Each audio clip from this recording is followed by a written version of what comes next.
Hello, and welcome to the City of Portland's educational presentation on ranked choice voting code revisions coming to Council in April. My name is Jamie Duhamel, and I serve on the city's charter transition team.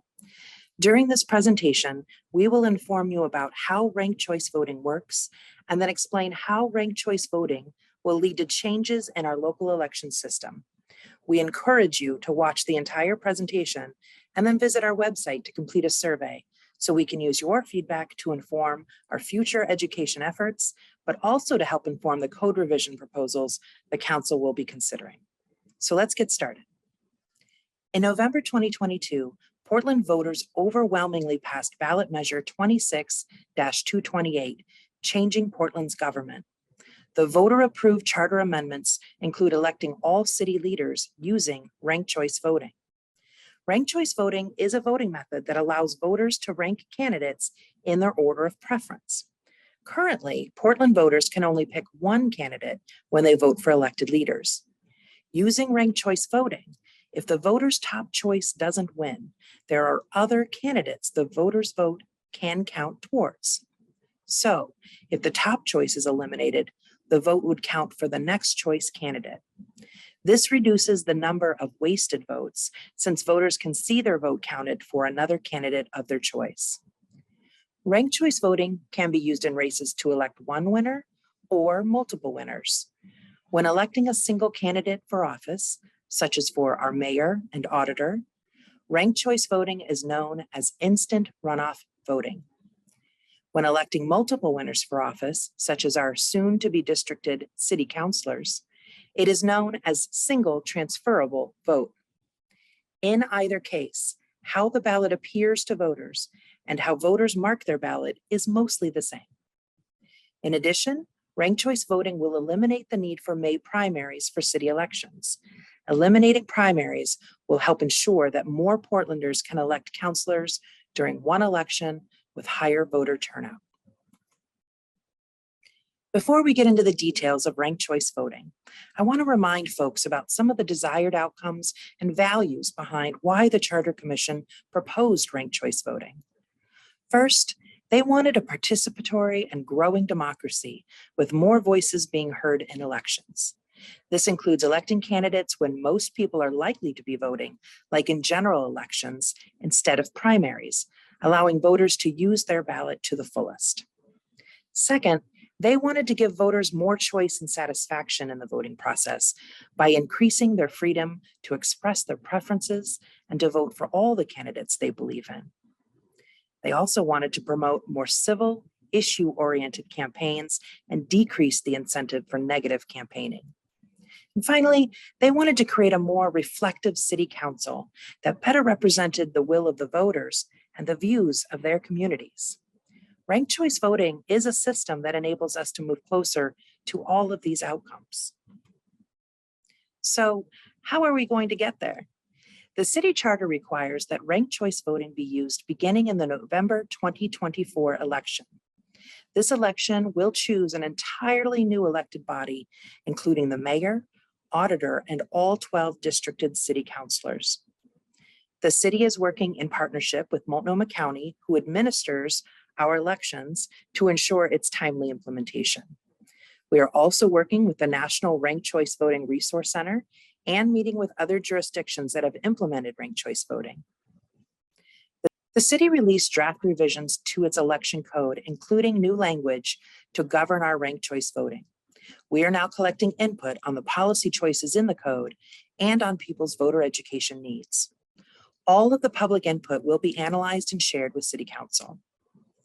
City Council will consider the ranked choice voting code in April so that we can get the specifications to Multnomah County and its voting system vendor so that the voting system software can be updated for use in 2024. Multnomah County uses third-party voting system software to design and tabulate ballots. Multnomah County is consulting with its vendor to ensure the software supports Portland's ranked choice voting. Software updates must be completed and meet certification standards at both federal and state levels prior to use in the 2024 general election. And finally, starting this summer, The city is responsible for conducting voter education campaigns to ensure Portlanders understand ranked choice voting. We will be looking to contract with experts this spring for support in our voter education efforts. To help explain ranked choice voting, we need to start with instant runoff voting. Instant runoff voting is the type of ranked choice voting we will use to elect a single winner. In our new election system starting in November 2024, that will be the races for mayor and auditor. In this system, everybody's top choice will be counted first. If a candidate receives more than 50% of the top choices, then that candidate is the winner. If no candidate receives more than 50% of the top choices, then the candidate with the fewest votes is eliminated, and the ballots that listed that eliminated candidate as their top choice will now be counted for their next choices. This process repeats until one candidate receives more than 50% of the vote. This system effectively eliminates the needs for primaries and runoffs, which is why it is called instant runoff voting. In this example, there are 3 candidates in a single winner election. No candidate earned 50% of the vote, so the candidate with the fewest votes, candidate C, is eliminated. People who voted for candidate C as their top choice have their votes transferred to their next choice candidate. In the example, about 2/3 of voters for candidate C ranked candidate A as their next choice, and about 1/3 of voters for candidate C ranked candidate B as their next choice. When we transfer those votes to candidate A and B, candidate A now has more than 50% and is the winner. This is how the mayor and auditor elections will work. To further illustrate how it works, let's watch a video produced by Democracy Rising that may help further clarify the process and answer questions you may have. What exactly is ranked choice voting? With RCV, instead of selecting just one candidate, you rank your candidates in order of preference. We rank things all the time in our everyday lives, and using this process in elections would be no different. When we are selecting one winner, ranked choice voting ensures the winner has majority support. To start, we only look at the voters' first choices. If a candidate already has a majority, then that candidate wins. But if no candidate receives a majority, the candidate with the fewest votes is eliminated, and voters who ranked that candidate as their first choice have their vote instantly go to their second choice. To help us visualize what ranked choice voting is and how it works, let's visit Mr. Perez's classroom. His students are excited for a pizza party, but how do they figure out what type of pizza to order that will please the majority of the group? Okay, kids, we can only get one kind of pizza for the class today. What kind should we get? Cheese only. Pepperoni. Ham and pineapple? Wow, those are all great choices. Let's take a vote by ranking our choices in order of preference. Ranking your vote is as easy as 1, 2, 3. You simply indicate your first choice, the candidate you love, your second choice, the candidate you like, and so on. Since we're only choosing one kind of pizza today, we want to make sure as many students as possible have a say. The students have cast their ballots. Let's find out what's happened. At first, none of the pizzas had a majority, so we eliminated the candidate with the fewest votes, Hawaiian. After eliminating it, sorry pineapple on pizza lovers, the students who had Hawaiian as their first choice overwhelmingly supported cheese pizza as their second. So cheese pizza becomes the clear winner with over 68% of support from the entire class. Ranked choice voting is like this classroom's pizza party.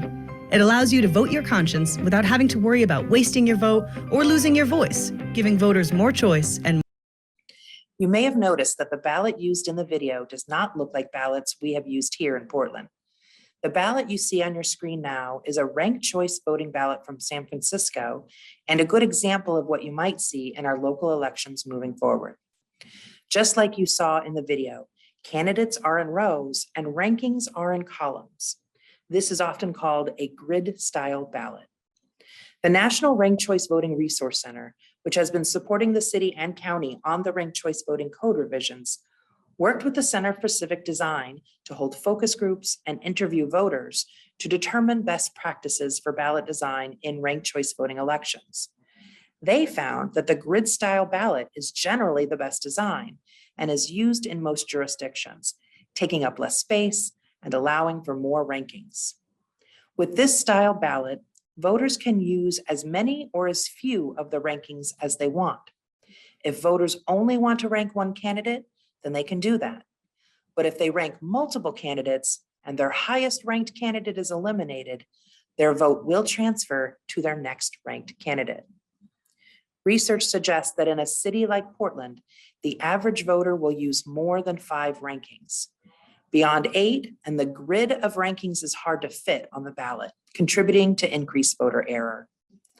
Voters complete the ballot in the same way, whether electing one candidate with instant runoff voting, like we just described for Portland's mayor and auditor elections, or electing multiple candidates with a process called single transferable vote, like we are about to describe for Portland's districted city council elections. So now we need to explain the process of single transferable vote. Single transferable vote is the type of ranked choice voting we will use to elect multiple winners.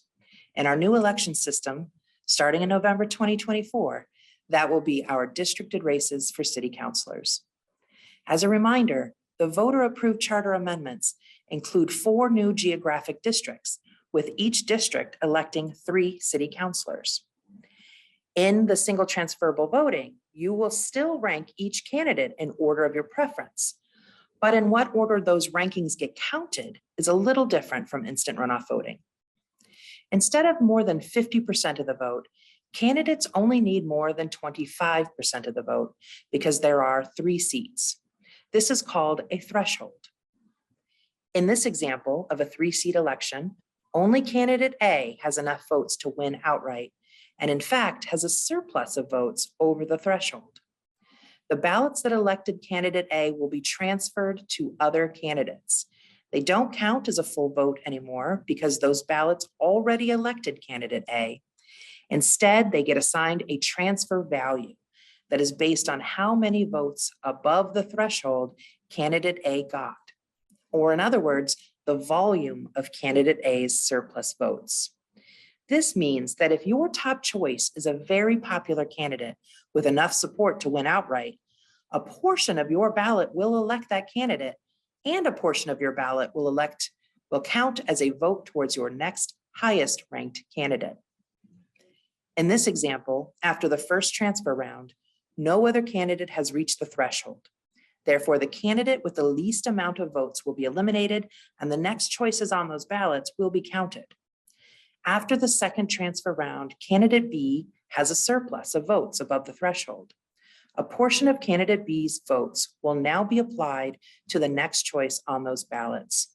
This process continues until 3 candidates have reached the threshold.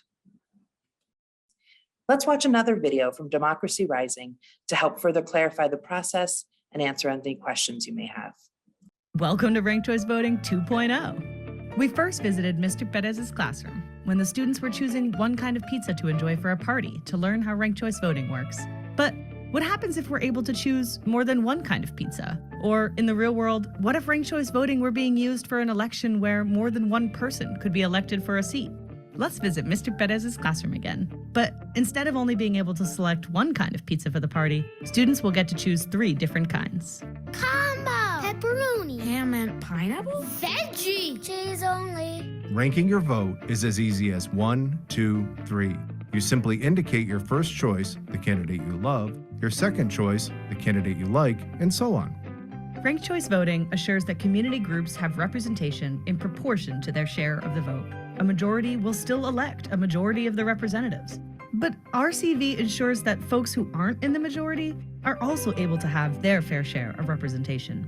So how do we determine who wins and who loses when there are multiple seats to fill? This is determined by the winning threshold, the percentage of votes needed for a candidate to be elected. When electing one winner, a candidate needs to earn more than half of the vote, 50% plus 1, to reach a majority. For 2 winners, it's a third of the vote plus 1 to be elected. And for 3 winners, it's a quarter, 25% plus 1, to be elected. For us to select 3 pizzas, each selection will need to get more than 25% of the vote.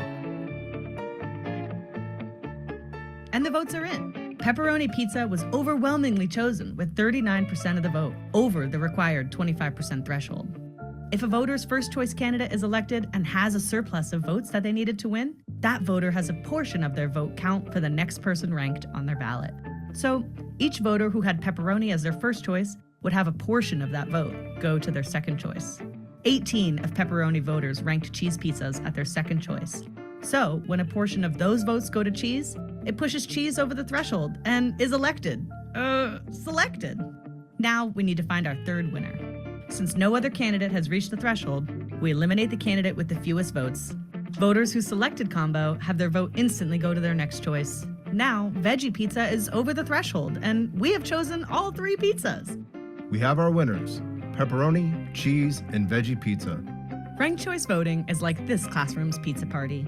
It allows you to vote your conscience without having to worry about wasting your vote or losing your voice, giving voters more choice and more. Now that we've explained how ranked choice voting works, we encourage you to learn more at our charter transition website at www.portland.gov/transition/voting. Soon we will be expanding the website to include sample ballots, videos, and more information to keep you informed before the election. And now I'm going to turn it over to staff from the City Auditor's Office to explain the changes that need to be made on a local level and the code proposals we need you to weigh in on. Thanks, Jamie. My name is James Eckles, and I am the new election coordinator for the City of Portland. I'm going to begin by going over some of the changes you can expect to see with this new election system. 3 things that will change are within the county's purview: voting system software, ballot design, and the election results reporting. First, voting system software. Multnomah County uses certified voting system software from a third-party vendor to design and tabulate ballots. However, the current software does not allow for ranked choice voting. The county is working with its vendor to update the software to meet the city's ranked choice voting specifications. The software updates will need to meet certification standards at both the federal and state levels prior to use in the November 2024 election. The county's vendor needs the specifications for Portland's ranked choice voting by the end of April in order to ensure their software updates are consistent with the city's election code and initiate the certification process for use in the 2024 general election. It is this timeline that requires the city to approve its code revisions next month. Second, ballot design. In Oregon, counties are tasked with preparing ballots. The county anticipates a grid-style ballot design for ranked choice voting. The software and size of the ballot page may limit the design, for example, the number of possible rankings.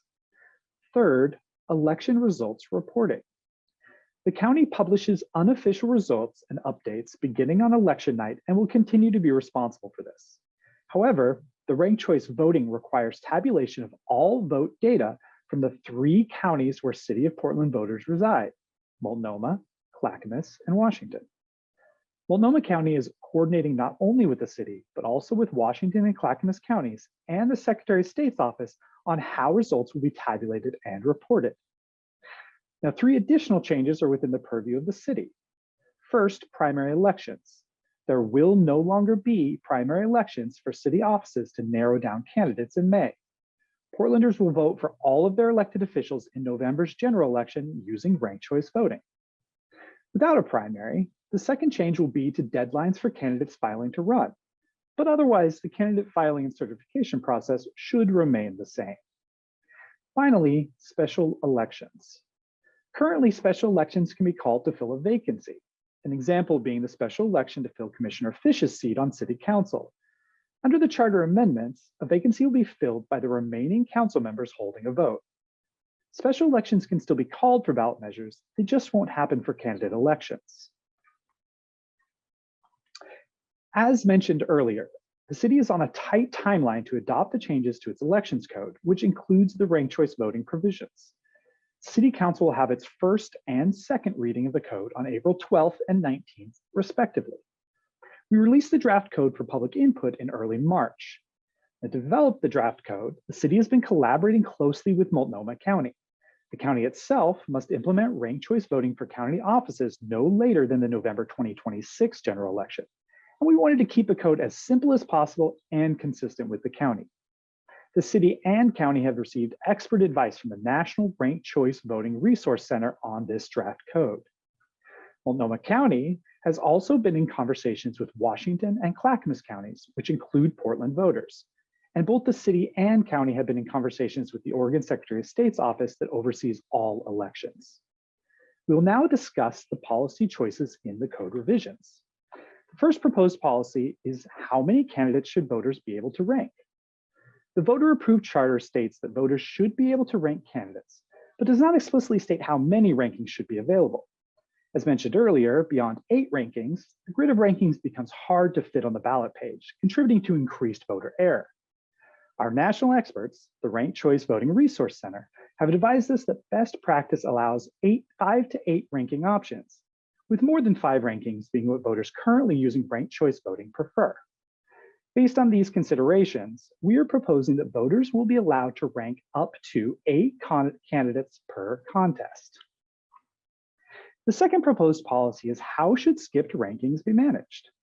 It is important that we establish rules for interpreting voter intent. A skipped ranking is when someone ranks a candidate, then skips the next ranking or multiple rankings, but ranks one or more candidates at a lower rank. For instance, a voter might mark a candidate with the first ranking, then skip the second and third rankings, but mark 2 other candidates for the 4th and 5th rankings. If this happens, we are proposing that the next ranked choice on the ballot for that race is counted. So, in the example provided, if you rank number 1 but skip number 2 and 3, your vote for number 4 would be counted next. The alternative policy option would be to not count rankings after a certain number of consecutive skipped rankings on a ballot. However, we think it is important to count as many of the rankings on a ballot as possible. The third proposed policy is how do we deal with an overvote? In ranked choice voting, a voter can only choose 1 candidate per rank. For example, a voter cannot choose 2 candidates both as their first choice. If a voter marks multiple candidates with the same rank, this is called an overvote. One policy option would be to invalidate the ballot once an overvote is encountered, meaning no subsequent rankings on that ballot for that contest would be counted. Another policy option, which is what we are recommending, is to not count the overvote, but to move on to the next valid ranking on that ballot. The fourth and final proposed policy is should write-in candidates need to certify? Currently, write-in candidates for city office do not need to be certified. Under state law, votes for write-in candidates are tallied together unless the total number of write-in votes is the same or greater than the number of votes cast for an apparent winner. We are recommending that write-in candidates do need to certify. They will do this by filing a form before the election stating they want the votes for them to be counted separately from the group tally of write-in candidates. And here's why. Ranked choice voting increases the possibility of a write-in candidate winning a seat and becoming an elected official. And therefore, we are likely to see more write-ins in general. By having write-in candidates certified, we are able to double check the write-in candidate both meets the requirements to run for that seat and ensure they would accept the position if they were to win. With a large number of write-in candidates, counting votes for each of them individually could slow down tabulating election results and increase administrative costs. Certifying write-ins would ensure that only votes for write-ins who meet candidacy requirements and would accept the office are individually tallied. Those are the changes you can expect to see and the policies we are proposing in order to best implement ranked choice voting for the city of Portland. Now I'm going to turn things back over to Jamie to talk about some voter education and engagement. Thank you, James. To prepare voters for the changes ranked choice voting will bring, the city and county will be working together to provide accurate and up-to-date information starting this summer. We will work with a contracted expert to develop educational materials in multiple formats and disseminate that information to as many people as possible. One of the things we would like to hear from you is how do you prefer to receive new, complex information, and how can we best get this information to everyone in the communities where you live? Additionally, we want you to stay engaged in this process, and there are many ways you can help inform the work.